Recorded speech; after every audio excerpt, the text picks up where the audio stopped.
Are Maurya channel में आपका स्वागत है। दोस्तों, जैसा मैंने बताया था कि मैं एक प्रेग्नेंट माँ का पूरा सीरीज बनाऊंगी और बच्चों का देखभाल कैसे करते हैं 1 मंथ टू 1 ईयर, मतलब प्रेगनेंसी और डिलीवर्ड के बाद फिर बच्चे की देखभाल 1 ईयर तक मैं पूरा सीरीज दूंगी। दोस्तों, ये मेरा दूसरा सेक्शन है, पहला सेक्शन मैं दे चुकी हूँ, तो आप समझिए कि पहले सेक्शन में क्या होगा।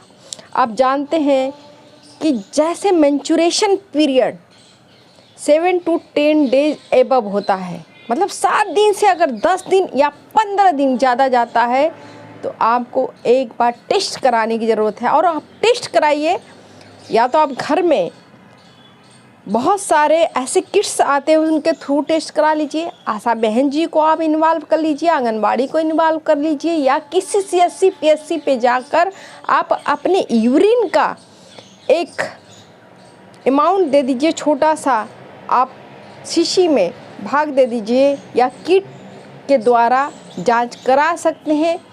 जैसे जांच पॉजिटिव होती है तो you are pregnant, you are pregnant mother. अगर आपको ये बात जाहिर हो जाती है कि आप प्रेग्नेंट हैं तो उस समय क्या करना चाहिए, उसी समय सारे आपको बातें समझ में आने की ज़रूरत है। अगर वहाँ पर सब कुछ अवेलेबल है तो आप टिटनेस की फर्स्ट डोज ले सकती है। अगर नहीं है तो आप 2, 4, 10, 7 डेज में जाकर टिटनेस की आप एक सुई लगा दीजिए।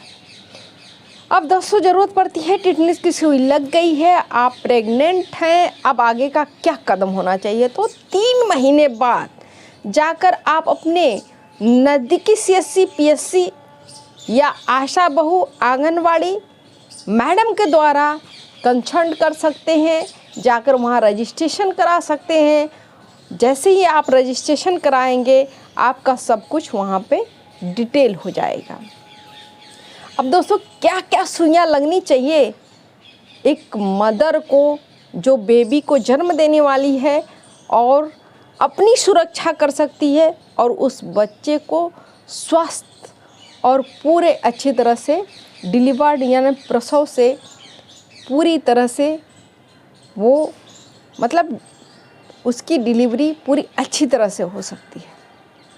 तो दोस्तों, इसमें तीसरे महीने में आप रजिस्ट्रेशन करा लिए। इसके हर 2 महीने बाद आपको 4 जांच कराना है। तो अगर आप 3 महीने में जाते हैं, 9 महीने की डिलीवरी होती है, तो आपको 1.5 से 2 महीने के बीच 4 जांच करवाने की ज़रूरत पड़ती है। आप जैसे वहाँ जाते हैं आपके खून का टेस्ट होगा और आपके ब्लड प्रेशर का टेस्ट हो। हाँ दोस्तों, ब्लड प्रेशर का जांच कराना बहुत ज़रूरी है, क्योंकि eclampsia, pre eclampsia, normal delivery and caesarean section, इसको अलग अलग तरीके से समझना ज़रूरी होता है कि अगर आप नॉर्मल वे में हैं तो ये सारे चीज़ को बड़े अच्छे से मैनेज कर दिए जाते हैं। अगर आप उनके खतरे में हैं, अगर आपका ब्लड प्रेशर बढ़ा हुआ है, तो वहाँ पे ज़रूरत पड़ती है कि आप हमेशा अपने डॉक्टर के नज़दीक में रहें, कंसर्न में रहें, उनसे अपनी पूरी बातें बताएं और उनसे समझें करना क्या है। दोस्तों, इसके बाद ज़रूरत पड़ती है आपको बहुत सारे टीकों की। टीकों मीन्स इम्यूनाइजेशन, जो शेड्यूल है उसकी ज़रूरत पड़ती है।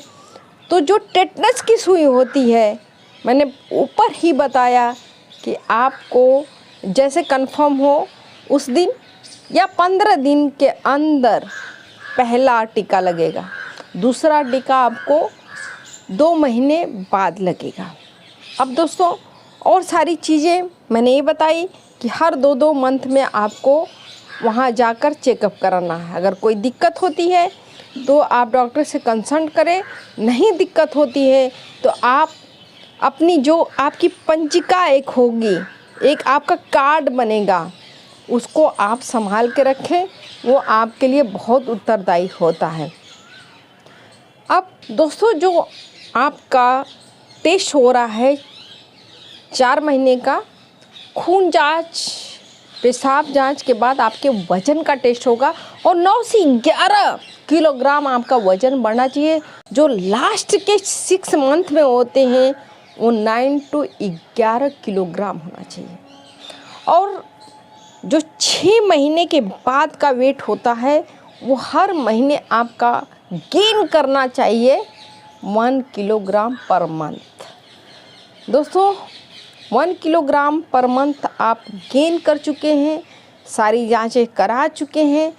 अब क्या ज़रूरत है? ज़रूरत है ये कि क्या ब्लड प्रेशर आपका नॉर्मल है, क्या शुगर आपका नॉर्मल है, क्या आपके अंदर या शरीर में कोई डिजीज़ नहीं। अगर सब कुछ एक्यूरेट है, मीन्स नॉर्मल है, तो आप आगे चलिए। आगे आपको फॉलिक एसिड और आयरन की गोलियां लेना है। तो दोस्तों, तीसरे महीने से शुरू कर दीजिए आप फॉलिक एसिड को लेना। 6 मंथ तक आप फॉलिक एसिड लीजिए और जो फॉलिक एसिड के साथ आयरन की गोलियां आप लेते हो और कैल्शियम की गोलियां आप लेते हो, उसको 6 मंथ तक आप पूरा कंप्लीटली लीजिए। अगर 500 mg की आप गोली लेते हो दोस्तों, तो आप 2 बार लीजिए। अगर 1 ग्राम की लेते हो तो आप 1 टाइम 1 बार लीजिए। अब सवाल उठता है कि इसके बाद क्या करें। इसके बाद भी आपका वज़न देखने के बाद ये बताया जाएगा कि आपका बच्चा आपके गर्भ में नॉर्मल है, एबनॉर्मल है या किसी स्ट्रेस में है। तो अगर सब कुछ नॉर्मल चल रहा है तब तो आप घर में रहिए, जांच कराते रहिए वो 2 महीने बाद। लेकिन कोई दिक्कत अगर आपको महसूस होती है तो आप तुरंत नज़दीकी के डॉक्टर या जो आप CSC PSC से कंसर्न है या आपका जो फैमिली डॉक्टर है उससे आप ज़रूर मिलें और अपनी प्रॉब्लम बताएं। अब दोस्तों, शुरुआत करते हैं कि ये सारी डोजें लग गई, सब कुछ सफिशिएंट है, सब कुछ नॉर्मल है। अब करना क्या है? तो करना यह है कि माँ का देखभाल करना कैसे है ये 9 मंथ। तो जैसे आपको पता चले कि यू आर प्रेग्नेंट, तो दोस्तों जैसे आप कंसीव करते हो ज़रूरत पड़ती है आपके डाइट की। आप डाइट में अगर कोई भी कोताही बरतते हो, अगर उसको आप कम लेते हो तो आप अपने को बीमार करते हो, अपने बच्चे को आप कमज़ोर करते हो। तो आपको क्या करना है? डाइट ज़्यादा लेना है।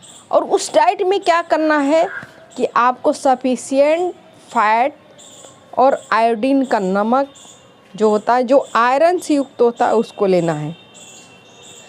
अगर आप आयोडीन नमक नहीं ले पाते हैं तो आप कोशिश करिए किस नमक में आयरन और आयोडीन है उसको आप इस्तेमाल करें, भरपूर लें। जो माँ होती हैं, बनने वाली होती हैं, उनको ज़रूरत पड़ती है एक्स्ट्रा डाइट की, कंप्लीट डाइट की, जिस डाइट में सारे मिनरल्स हों, बैलेंस डाइट। आई थिंक कि मिनरल्स डाइट उसको कहते हैं, सोडियम, पोटेशियम, कैल्शियम, जल, सब कुछ। तो अगर आप इसको लेते हैं, प्लस क्या करना है दोस्तों कि आपको रेस्ट लेना है। आपको 2 घंटे का आपको दिन में भी कंप्लीटली रेस्ट लेना है और खाना कम से कम 2 बार खाना है। दूध ज़रूर पीना है आपको। इसके बाद आपका जो रात का सिस्टम होता है, 8 घंटे की नींद ज़रूरी है। और जैसे ही आपका 3 महीना बीत जाता है, आपको एक और टैबलेट्स की ज़रूरत होती है, क्योंकि अगर इसको आप नहीं लोगे तो कुछ मुश्किलें बढ़ जाएंगी।